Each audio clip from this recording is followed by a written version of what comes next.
All right, with this West 2 Facebook Live update, I'm Chief Meteorologist Tony Manalfi. Again, more data coming in suggesting that ETA is going to make a return to Central Florida. That has been the theme since early this morning, and it continues yet again this afternoon and evening. So let's go ahead and take a look now at where ETA is, what's going on. Moving north now at about 7 miles an hour. Pretty healthy batch of thunderstorms there tonight as well around that core. In fact, if anything, it looks stronger than it did when it was going across South Florida just a couple days ago. So we're going to watch the trends. Hurricane hunters are in there. We're getting information from them. Gary, Mary, Emily, Michelle, Carla Dean, good to have you guys in here. Don't forget my motto, sharing is caring. The more people we can reach by you guys sharing these Facebook Live feeds, the more people we can put in the weather note. So a lot of data to digest here. And let me just go ahead and share it to a couple of different platforms here real quick. And if you guys wouldn't mind sharing this Facebook Live feed tonight so that we can get everybody in the weather know here. This thing was almost written off yesterday, but now the definitive trend is back towards the north and east. Again, not as a hurricane here. Once it gets to a latitude of Tampa Bay, it will start to weaken. But we will have some wind to contend with. We'll have some rain to contend with. The one thing that we will also be monitoring here is if it does hold together, get a little bit stronger, what effect of severe weather and tornadoes, as Pearl Ross Cox is hinting at there, will we get? And that, for me, the threat's there. It's low for now, but that might be one category that we're going to have to adjust upward here if this trend does not change. That's a pretty healthy looking storm right there. It's not moving quick, but it's not moving slow. North at 7 means it is moving. It's not racing. So we do have a little bit of time to watch that, and that, of course, is some good news. All right, let me advance some of these graphics here for you.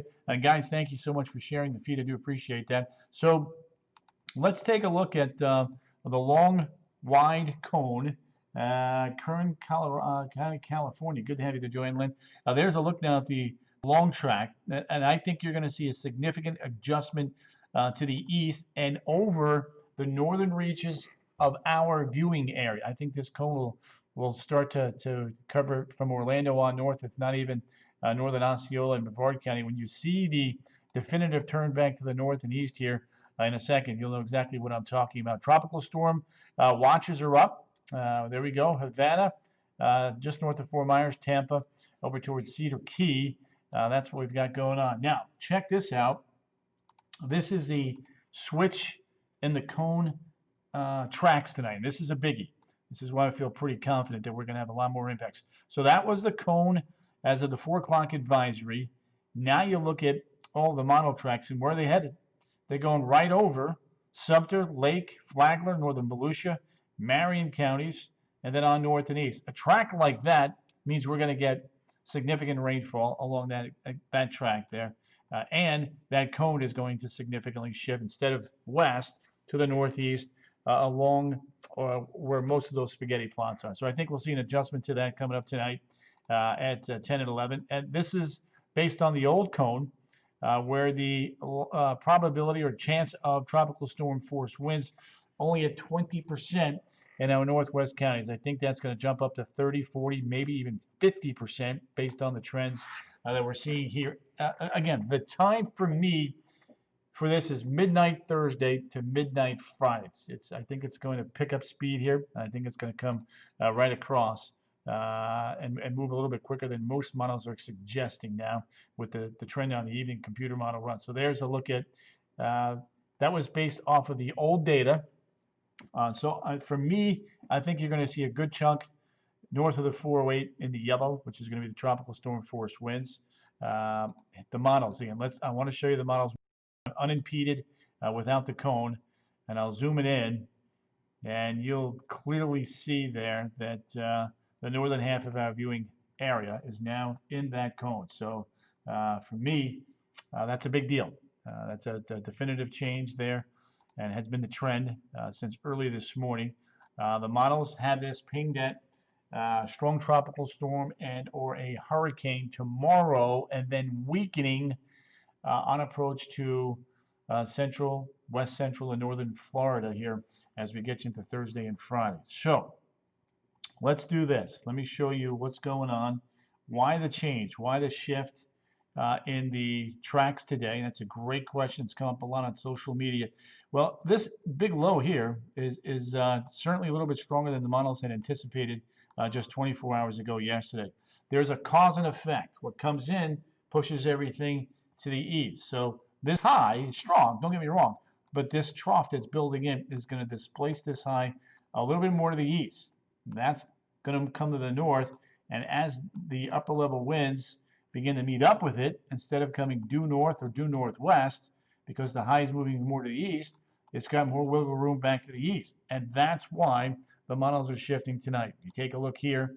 Sorry to make that look ugly like a John Madden football map, but you can see here, very tight, very tight-knit storm, not a large storm, but you can clearly see the banding of showers and storms. And one of the things that we're going to be watching are the radars out of the Keys and Tampa to see if there's any signatures on the velocity product of waterspouts or tornadoes. And once we start seeing that on the radar, then we can make a further assessment on what it is we may be dealing with severe weather-wise on Thursday. Now, we do have rain coming up from the south again and moving quickly. So we're not going to be rain-free tonight. Let me switch this over to the Tampa radar here real quick, and you'll see there it is. I mean, these puppies are moving, and they're moving very, very quickly. Now, the other thing that we need to talk about in advance of ETA is the state of the seas. See how it's 10 to 15 foot waves on the eastern side? Well, once this storm comes up, the surf here is going to get really bad. So you're going to see 10 to 15, maybe even 20 foot wave action here. But with an offshore wind from ETA, this should help the cause on the eastern side of the peninsula. But in the short run, we're still going to be dealing with a high surf advisory for tomorrow.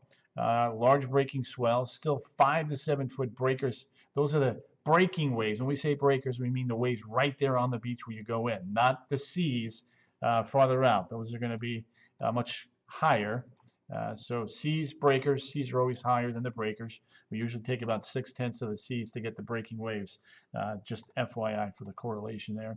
And then the rip current risk is still there up north and likely might be extended. And then tonight, I think there's going to be one more tide cycle. High tide 353 Flagler Beach, 347 Cocoa Beach, where we still may have some issues with some coastal beach erosion. All right, now that I've thrown all of that data at you, I want to break this down now. My thinking based upon what I'm seeing tonight, county by county. I know it's a fan favorite of you guys, but here's what I got.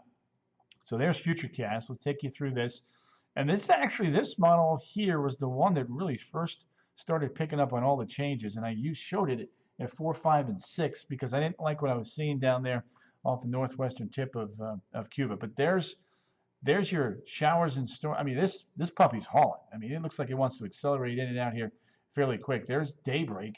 That's some rough weather coming up I-4. The center of circulation is up towards Ocala. And remember, if we start to get these long arcing bands, that's when I become a bit more concerned for severe weather. And that finally lifts offshore by early to mid-afternoon on Thursday. So let's take a look at the rainfall forecast based on this particular model, which to me seems to be doing a pretty good job.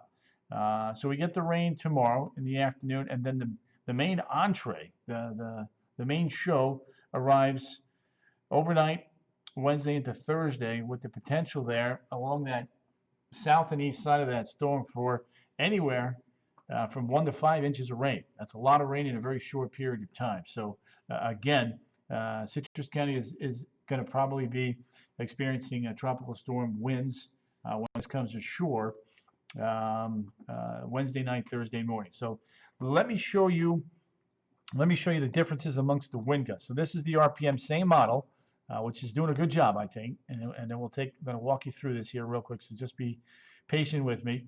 There's Wednesday, 11 o'clock, winds picking up. You can see the purple starting to pop up there. Look at Tampa there, big burst of wind now, kind of the center of circulation. And then notice, oops, I went too fast. There's your big burst. See that right there, 2, 3 o'clock in the morning? You got 40 to 50 mile an hour winds from the Villages down towards Winter Haven. Still at 5 a.m., look at that, 43, 44 in Orlando, up towards the Villages, Kissimmee, and then shooting to the north. There's the center of circulation, kind of going right over Ocala and Denellen at about 9 o'clock in the morning. And look at the winds, even along the coast, 30, 40, 45 miles an hour. Now, how does the GFS compare? The Euro hasn't, I don't have the latest European data, so I'm not going to show that. It wouldn't be a fair representation of what I think is going to happen. But here's the deal. There's the GFS model. Look at the GFS. 43 at 1 a.m. Very good agreement with the RPM.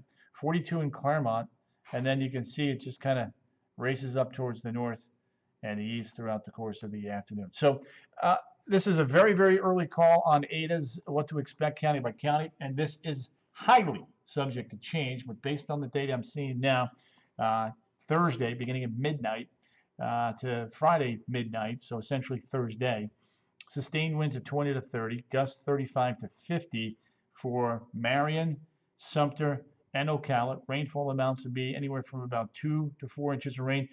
I haven't written anything about the risk for severe weather, but it is on my mind. It's something that I think we need to evaluate tomorrow, not so much tonight. Just know that the risk is there, but I don't want to hedge this far out, 48 hours out on severe weather and tornadoes.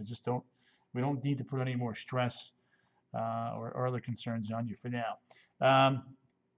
Winds for the I-4 corridor, 20 to 30, gusts 35 to 45 here as well. Rainfall amounts of 2 to 4 inches. And then you take a look at I-95. I think up north in Palm Coast and Daytona Beach, you'll be close to 50 with rain there, 2 to 4 inches. We'll keep the dangerous surf in there just because it's going to get kind of rough up there with the wind. So it's just going to make it surf dangerous in and of itself.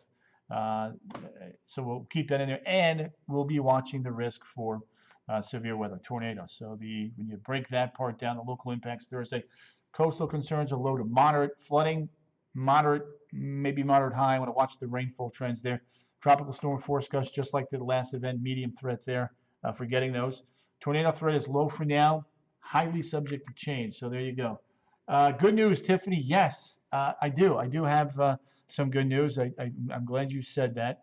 But before I give you the good news, let me talk about the rest of the tropics here real quick, because we've got Theta, and we are likely to have another disturbance becoming a depression here over the next couple of days in the Caribbean. Let me show you Theta first. Not coming our way. There's one little piece of good news, but I've gotten 7-day a much better piece of good news there for you. So there's Theta, downward tropical storm, not subtropical anymore. And there's Invest 98. Bump this up to 2080 now. Next, I'm just looking at some. Next 2 days, 20% chance for development. Next 5 days, 80% chance for development. When you take a look at this satellite perspective without all the info on it, it looks like that. Not too impressive yet.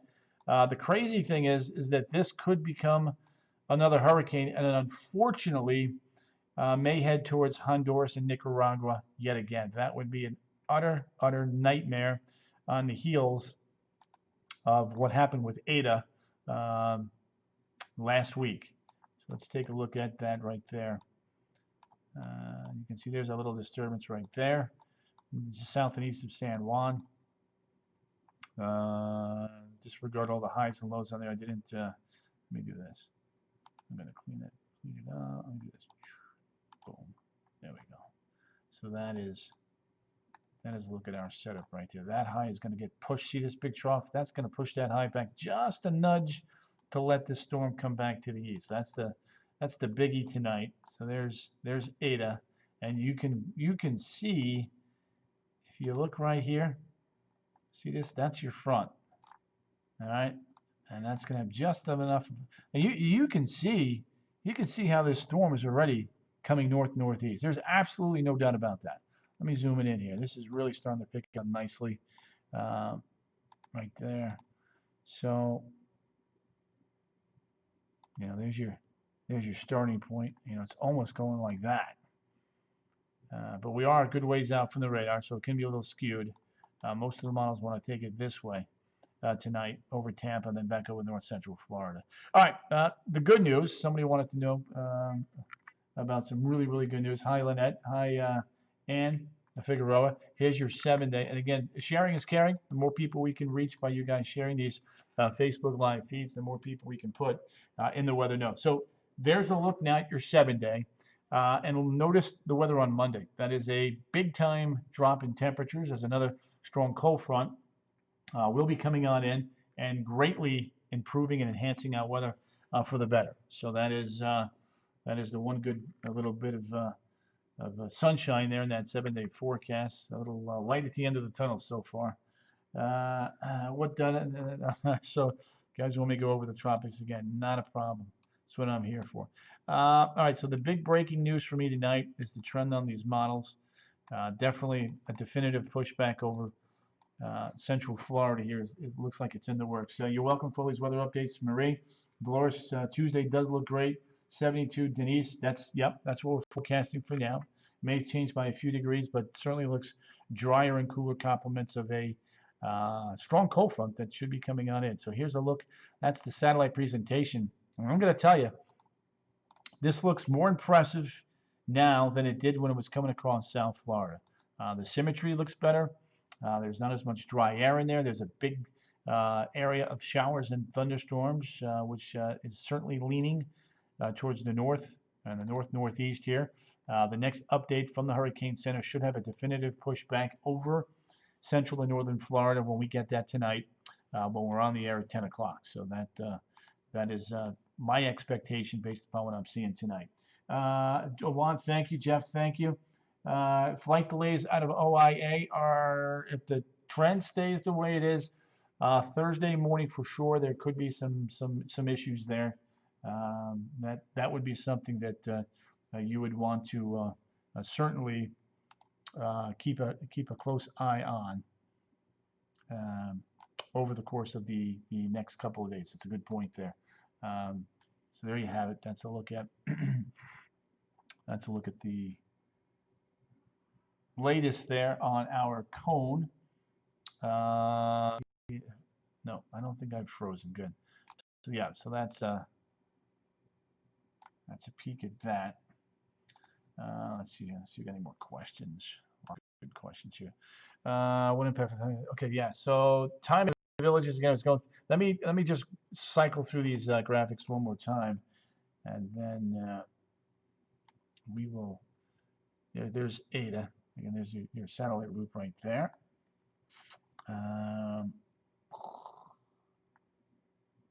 There's that. So that's that.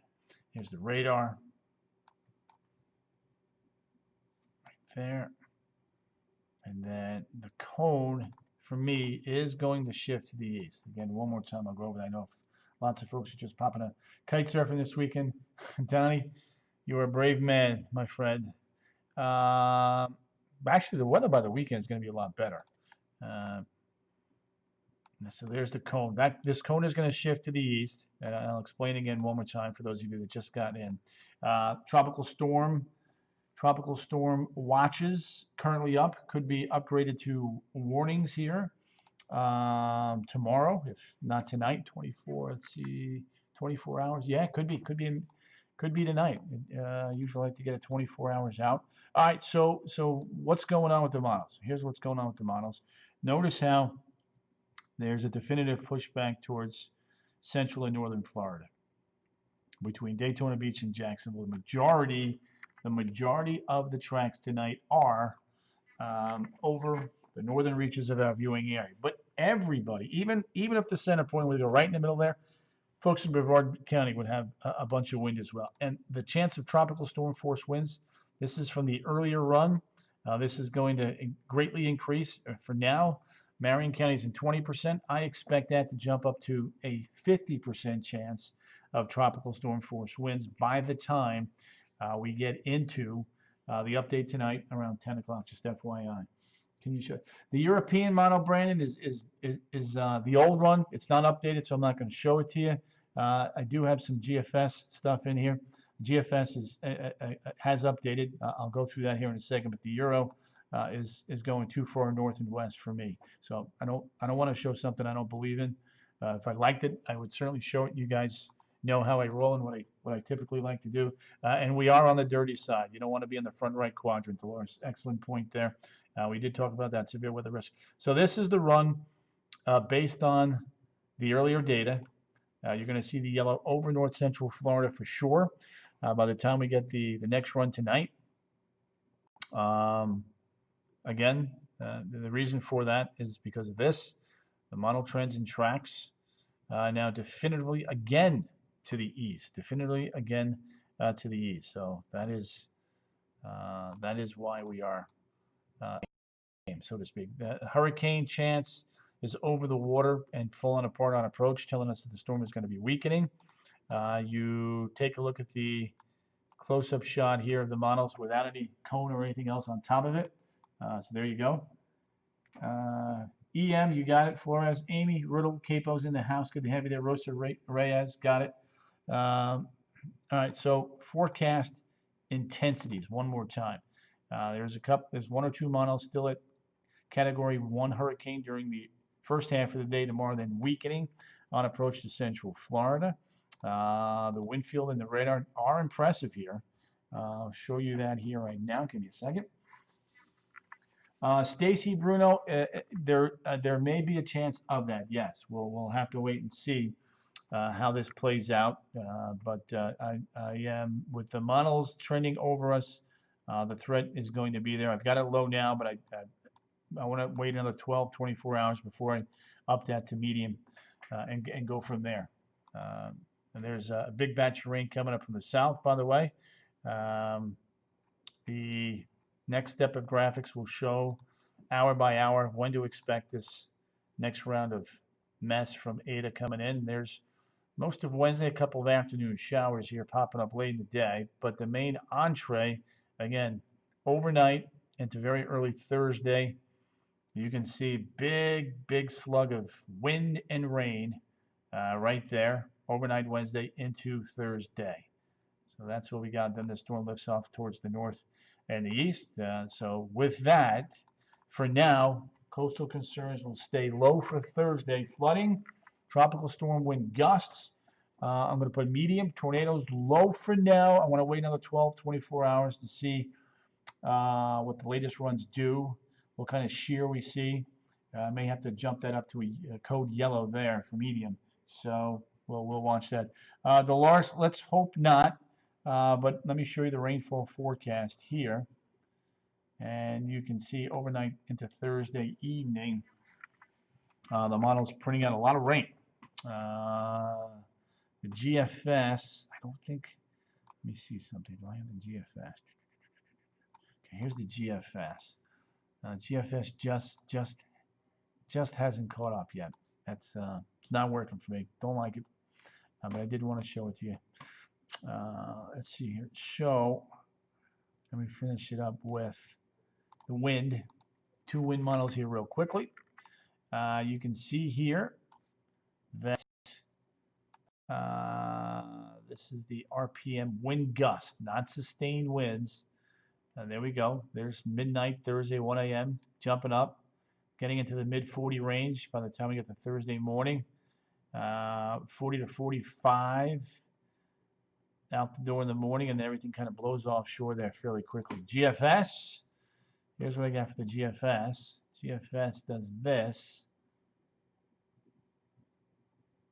You can see 35, 45, and then blows off to the north and east as well. So based on tonight's trends, here's your county by county for Marion, Sumter, and Lake counties based on where the model trends are, bringing the wind and the rain in along that cone, along that path. So midnight to midnight, midnight Thursday, midnight Friday, the whole 24-hour period there.